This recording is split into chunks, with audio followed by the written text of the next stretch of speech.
Okay, sixth graders, we are going to read chapter 19 in Sparrowhawk Red. So this is where Ricky is on the ranch. So we're going to see what happens. Kind of an action-packed part. Ricky dropped the bicycle in the dirt and peeked through the side door. Beyond the Skyhawk, a guard lounged against a large stack of hay bales. Except it didn't look like hay. The burly man wore bibbed coveralls like a farmer's. A machine gun lay balanced across his knees. Ricky eased inside the door. Two men near the back worked, shoveling the green leafy material from opened bales into several long rolls of trash compactors. Marijuana, Ricky guessed.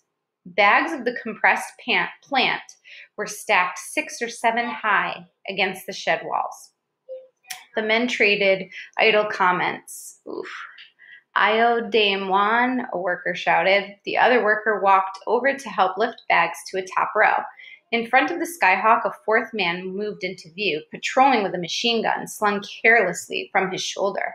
He reached the far side of the big sliding door, turned, and paced back.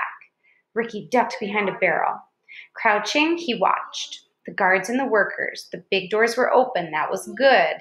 They were probably opened for light and to keep the building cooler. The layout, however, bothered Ricky.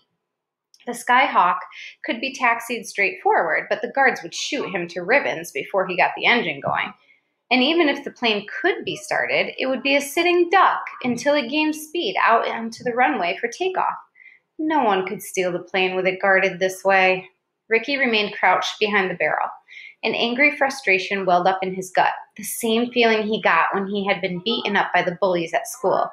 He could hear them standing over him and taunting, "Get up and fight, you quitter." But each time he did, they knocked him back down. Here beside the hangar, he felt as if he'd been knocked back down and couldn't get up. His whole life had been knocked down and would never get up. The airplane sat only feet away, but it might as well have been on a different planet. Trying to steal it would be suicide. Carefully, Ricky backed out the door. "Alto!" shouted the guard. Ricky glanced up.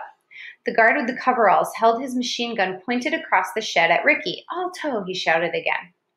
For a split second, Ricky thought to run, but outside he would have to cover too much open ground.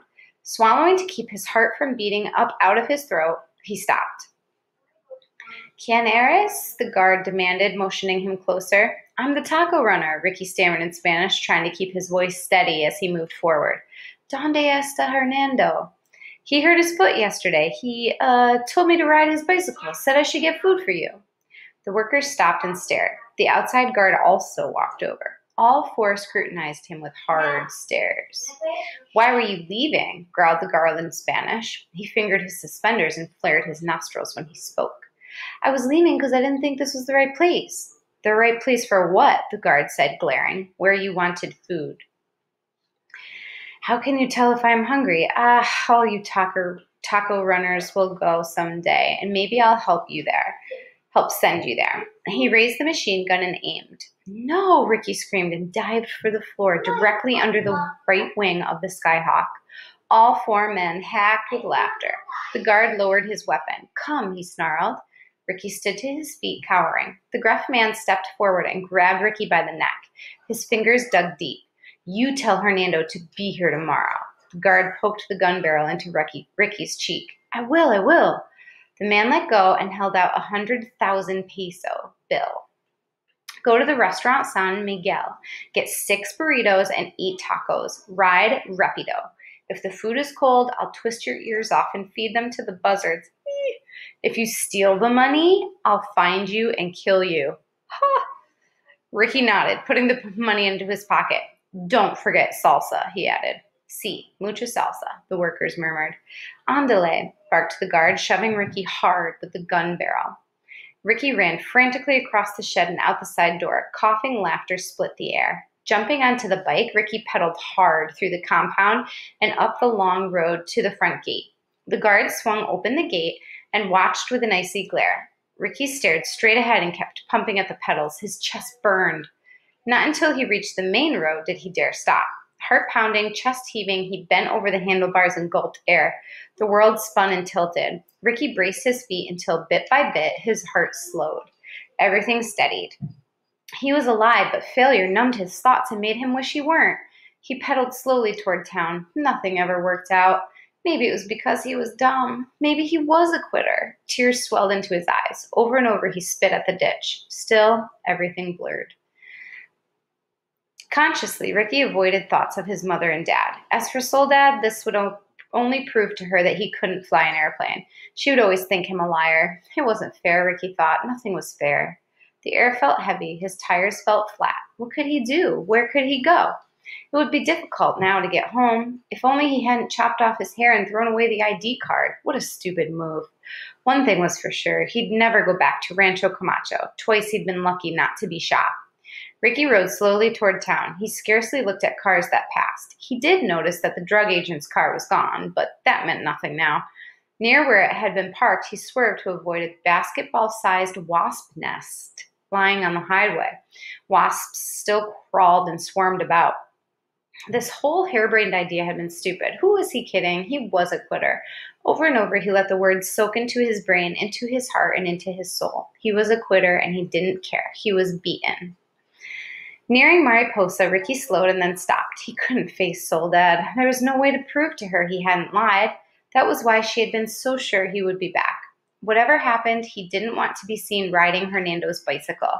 He jumped off the two-wheeled piece of junk and gave it a hard, angry shove into the ditch. It stayed upright for 10 or 15 feet, then wobbled and crashed with a clank as the basket hit the dirt. The easiest thing to do would be to enter Mariposa from a different direction. It really didn't matter where, as long as he avoided Soledad. Slowly he picked his way out between the clumps of bare grass and cactus into the desert. Maybe the buzzards would get him. They probably didn't eat quitters. A noon sun burned high in the sky. Hot air rose in shimmering waves on the horizon. Not watching his path, Ricky nearly ran into a tall bush. At first he tried to avoid it. Then he glanced at the long gray branches. He recognized the feather-like leaves on the arrowweed. Soledad had called it yerba de flecha. He remembered everything she had said about the plant. He turned and walked closer. A crazy idea flickered in his head, a stupid one that could get him into real trouble. Shoot, it could get him killed. He tried to ignore it, but it gained a toehold. Slowly it gripped his thoughts. In that moment, all his frustrations and despair evaporated. If the drug runners wanted to pick on a ratero, let them try. Nearly tripping, he ran back toward the bicycle. So do you guys remember that part of the story chapters ago where Soledad was teaching him about this certain plant and it had the feather-like gray branches? And she had said that that plant makes people very sick, makes the food leave their body, I think she said. So that's going to be something that we'll see come back in this story. So I'll see you for chapter 20.